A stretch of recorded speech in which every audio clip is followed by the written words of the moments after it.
Hello， 观众朋友们，大家好，欢迎收看今天的健康1+1，我是 Jojo。在节目开始之前呢，我想跟大家分享一个案例哦，也就是21岁的陈先生，他还是一位学生，但是因为多日的疲倦，而且发烧，到诊所就医没有改善，后来转到医院急诊，那医生诊断是急性骨髓性白血病，所以只好暂时休学。但是经过积极的化疗之后呢，病情得到了控制，而且恢复良好，又可以回到学校上课。所以说，白血病呢，在医学的研究中已经有多种的治疗方案。在今天的节目中，我们会有哥伦比亚大学医学中心以及纽约大学格朗尼医学中心的专家，以及白血病的患者还有家属来跟我们共同探讨这个在2019公布最新癌症死亡率在男性排行榜是第6，而女性排行榜第8的白血病。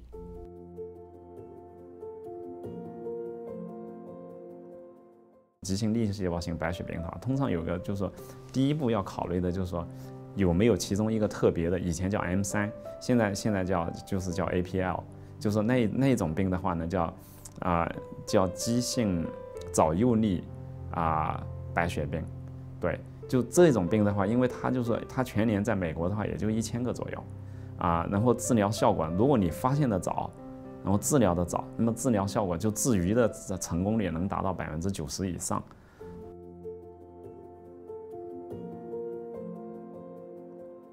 One of my patients, we put her on this combination, and the leukemia went away after one cycle, after a few weeks. It's remarkable. It's amazing, the responses we're seeing, and so that's it's great to be involved in these kinds of therapies for leukemia patients. 只要你依照醫生嘅吩咐去做就冇事啦。咁我都一直都對佢哋都好有信心嘅，對佢哋次次冇話 cancel 噶，取消我個約咗永遠唔會話取消嘅，一定嚟。咁我實係醫事嚟㗎，同埋食藥又係依照醫生嘅吩咐，呢個好重要。I value the time that I spend with her. Like, even if we don't say anything on the commute in, it's just nice to be there for her and, accompany her to this. And I hope that other people do the same for their loved ones if they ever get the disease. AML is acute myeloid leukemia. It's an acute leukemia, and it's the most common adult acute leukemia. And it's a very aggressive cancer that happens in the bone marrow. In the bone marrow we have, or in the blood, we have the normal blood cells are composed of 3 different types. We have the white blood cells, which fight the infections. We have the platelets that help you clot when you bleed, so help stop the bleeding. And then we have the red cells that carry the oxygen from the lungs to the whole body. And they're all produced in the bone marrow. So the bone marrow is a production. And as I explained it to my patients, there's a little stem cell sitting in the bone marrow, and that stem cell differentiates or develops into one of those 3 blood cell lineages. So one stem cell becomes a white blood cell, the other a red cell, and the other a platelet. And that's constantly, every day, millions and billions of new blood cells are formed. It's like an assembly line in a factory. So once all of those cells are nicely produced and assembled and formed, they're released into the bloodstream. So when we draw blood from a patient, it's coming from the bone marrow. So it's very important because at some point in leukemia, inside the bone marrow, one of those cells decides to become abnormal, to become a cancer cell. And that essentially takes over the bone marrow and pushes the other cells out, pushes the normal cells out. And often leukemia cells grow faster. That's also one of their features. They grow faster than the normal cells that push the normal cells out. 说到白血病哦，它是一个非常复杂的疾病，有哪一些分类方式呢？那粒细胞白血病10年、20年前的话呢，当时用一个最常见的分类就是所谓的 FAB， 法国美国和英国当时组成了一个联合，把急性粒细胞白血病分成是7个种类，叫 FAB 7种，分成从 M1 到 M7这7个分类。最近这10年的话呢，已经基本上不太用了，有的时候我们还会去用，但是从治疗和那个诊断的角度上来说，这个 M1 到 M7这个分类已经不太用了。那现在的分类的话呢，差不多能把它分成20个种类。白血病细胞表面的那些蛋白的情况呀，那些染色体和其他基因层次的那个异常，可以分成差不多20多种。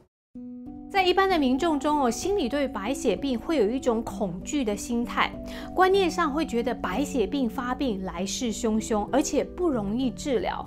到底哪一些人是白血病的高发人群？我们来听听看专家的解说。这个 AML 急性粒细胞性白血病的话呢，通常来说都是在老年人，男性稍微多一点，但是不是多太多，男性比女性稍微多一点。大部分的病人发病的时候都是60岁以上了。这个病从治疗的角度上来说，如果这病人低于60岁的话，我们就叫年轻的病人。很多病人是60岁以上的病人。那么从那个人群上来说，从族群上来说的话呢，其实我们没看到有什么特别大的差别。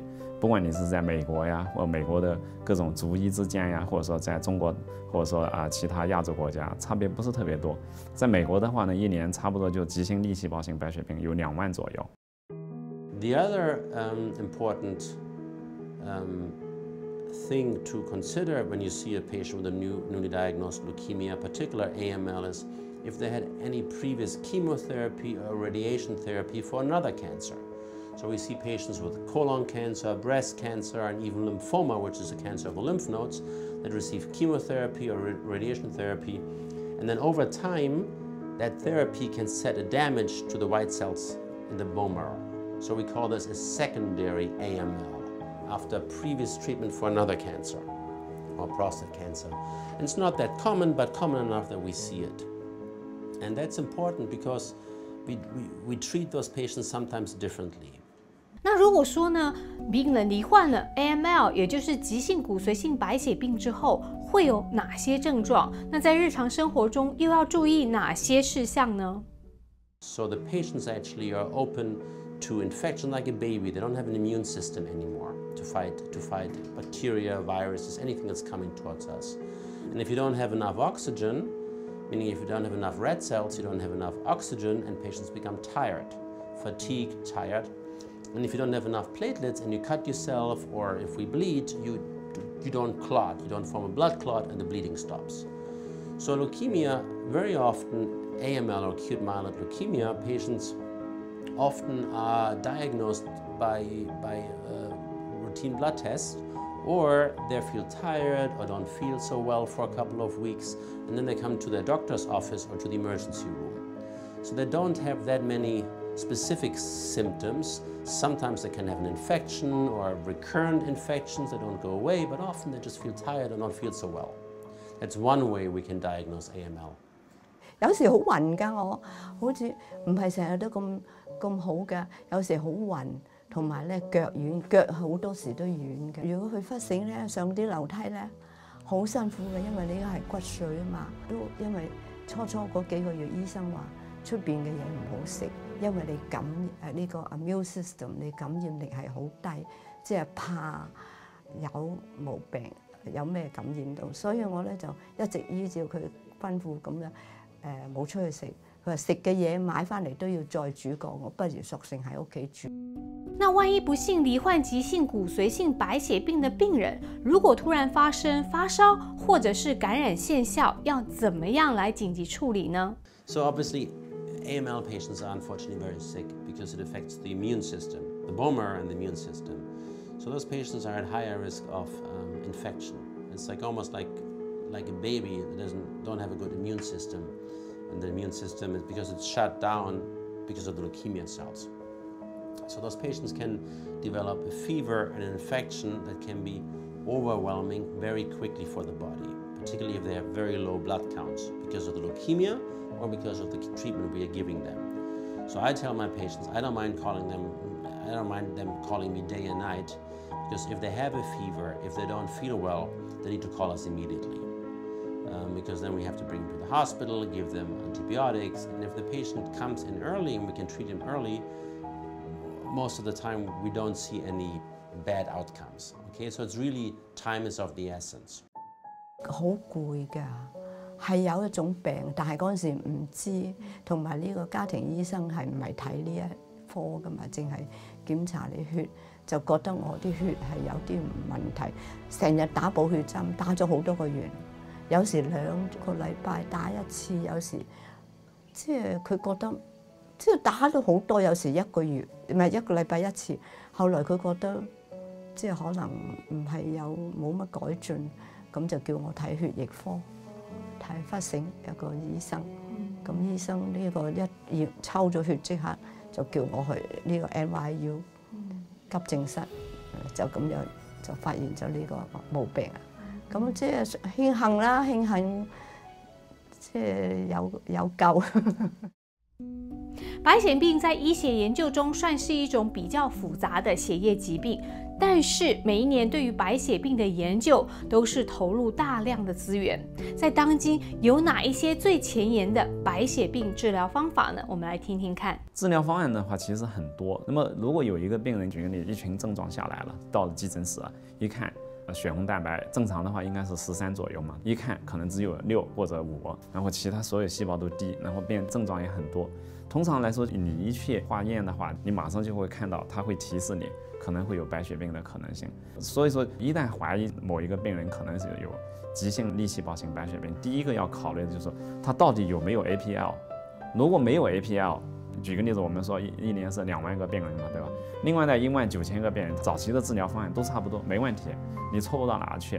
但如果他是有 APL，即使你沒有確診，你一旦懷疑了，你就要開始往 APL 這條路走。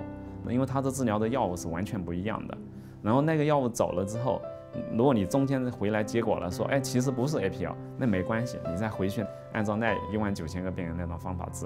但是如果你做對了，那麼你這個病診斷得早，治療得早，那效果就非常的好。And then we also have a transplant or bone marrow stem cell transplant program where we work very closely together.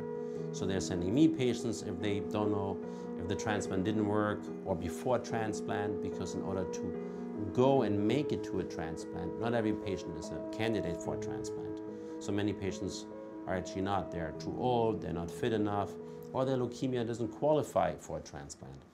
那么异体骨髓移植它的好处就是有一个异体的细胞杀死那个白血病，但它的坏处就是说它也会杀死你别的正常的细胞。举个例子神经啊、肌肉啊、各种各样的肝脏啊，它都有可能受影响。所以它就是存在一个急性的和慢性的异体攻击本体那种作用。那么异体攻击本体的那个效果呢，尤其是急性期，就是说前30天吧。为什么现在异体骨髓移植那个死亡率在前30天的死亡率，即使到现在，在最好的地方做都能够超过10%。那在30天以后，30天到100天又个坎，那里面又会有一些死亡率。那么即使你过了那30天，急性白血病也没了。然后也没有 GVHD， 但是呢，慢性的来了，就皮肤上起各种问题，然后肝脏出问题，然后腹泻，哎呀，那种腹泻怎么都控制不住。像我们以前有些照顾的病人，那一天就几千个毫升的腹泻下来，那营养也丢了，各种各样的问题都出来了。但是当然了，也有非常好的病人，也没有这些问题。很遗憾的就是我们不能够完全预测，让每个病人只得到这个 GVL。但是又没有这个 GVHD 的效果。I'm working a lot with my basic science colleagues, my scientists. We have fantastic science here, and they're doing amazing work. And I'm working with them and trying to get all the great discoveries to our patients. So that's really something that always motivated me, that keeps me going day and night. That's how I can do my job. The hope and that we can develop better therapies and bring the science and clinical medicine together. It's a teamwork. Medicine is a teamwork. In particular these days, and with those aggressive diseases and acute diseases as AML, you need a teamwork. So the last 2 years or so have been remarkable for leukemia, particularly for AML. In many other cancers, there were many approvals of new drugs. In AML, in the last 2 or 2.5 years, we had 8 new drugs approved. For 4 decades, there was no new drug. And then we had so many drugs approved. It's fantastic. And I've been involved in several of those new drugs. So one drug class are the FLT3 inhibitors. 白血病的研究其实就是说是从那个肿瘤的研究的历史上来说，一直是投入是最多的。因为最早的时候研究肿瘤的话，其实就是从白血病，包括淋巴性白血病和粒细胞白血病，从这2个病下手的。基本上平均每年的话，有差不多1个药左右能够得到批准在 AML 上面。那么这些药呢，慢慢的先开始批准都是给复发的病人，也有些直接就批准就用来一线治疗，就加在别的药上面。它的那个主体的方案还是离不开那2个药，有的时候也叫7+3，就是说有一个药用7天，另外一个药用3天，所以简称叫7+3方案。7+3方案到现在为止还是就是说急性那个粒细胞性白血病的，就是说最骨干最重要的治疗在这基础上可以做各种调整，每年差不多有1个药或有的时候有2个药得到批准，所以还是就是说很有希望。临床试验的话现在就非常的多，举个例子，这20个分类吧。有些你可以在7+3的方案上加1个药，因为这个病人你发现他染色体里面有这个变化，另外有另外一种变化，你加另外一个药。但是你不管怎么加了药之后，就是说你可能能让别人得到叫完全康复，叫complete response， 对吧？但是时间长了之后他又复发了，所以说就是说新药还是需要的，就是说所有的现除了 APL 之外就是说刚才说的 M3。其他的那些治疗方案的话都是有待改善在那个治疗上来说，7+3是主体，然后加其他的药，取决于它具体有什么亚型。然后还有就是说做骨髓移植的，尤其在那个急性白血病里面做那个异体骨髓移植做的还是很多的。虽然说就是说异体骨髓移植是一个比较风险比较大的那种治疗方案嘛，对吧？但是就是说从增加那个急性粒细胞性白血病的病人的治愈率来说，它还是非常重要的。So many years ago, I set out to say, how can we make those therapies better?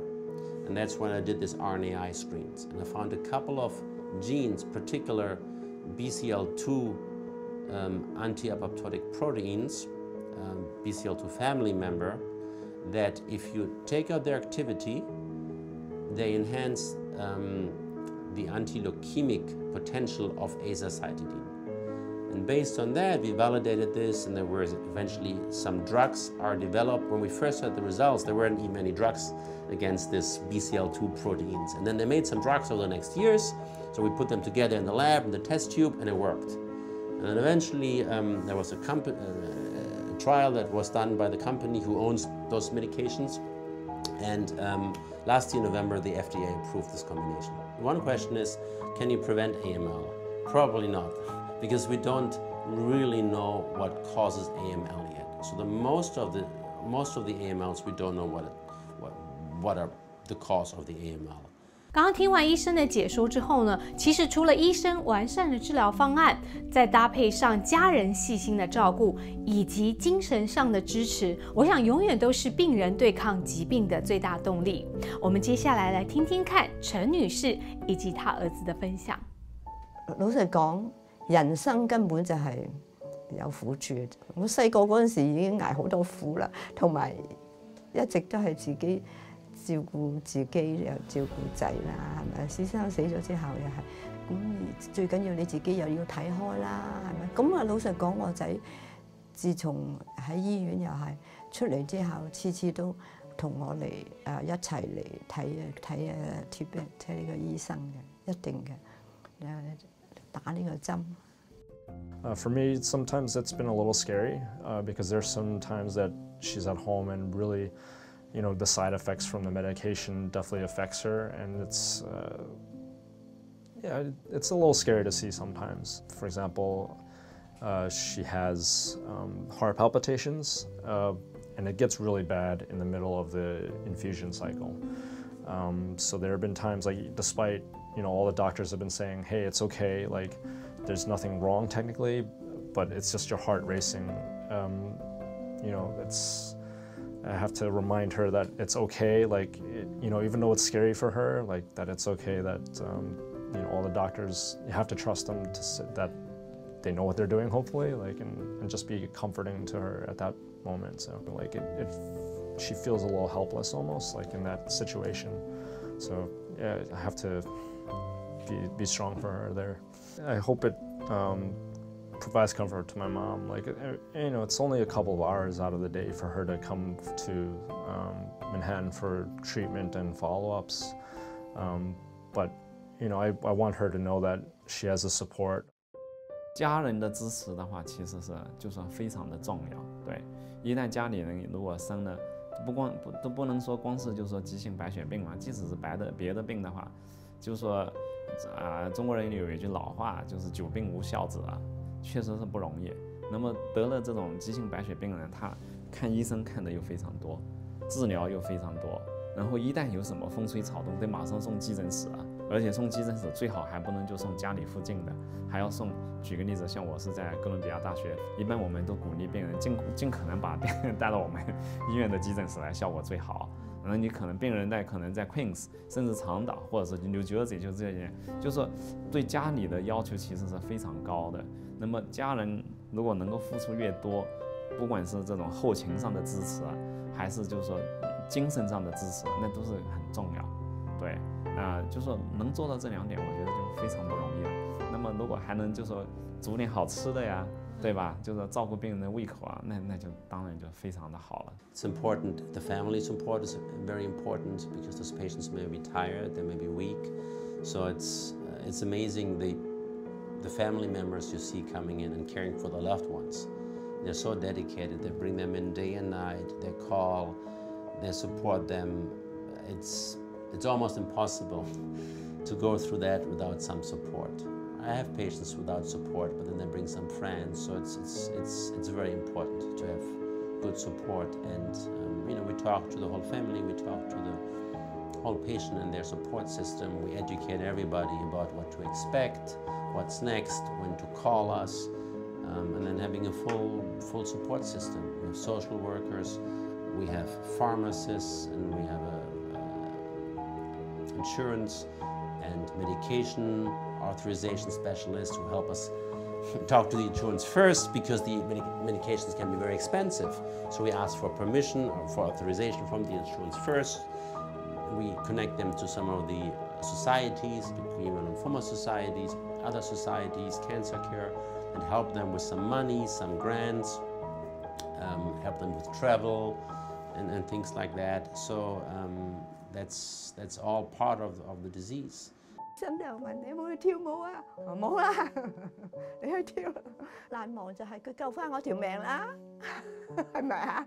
開始嘅時佢都話你只係50%嘅啫，佢話我唔想你喺醫院，如果喺醫院換骨髓咧係好危險嘅，你咁嘅大年歲，一來又未必有咁嘅骨髓 match 啊，係嘛？咁你出去咁以後個月嚟做一次咁樣，咁總言之佢即係話咁希望咁延長壽命，咁我家下係睇到自己發展得幾好啦，係咪？ So not every patient needs to stay in the hospital anymore. So we have many patients we treat in the clinic and we just see as an outpatient. If they have complications or if something is not right, we can always admit them to the hospital.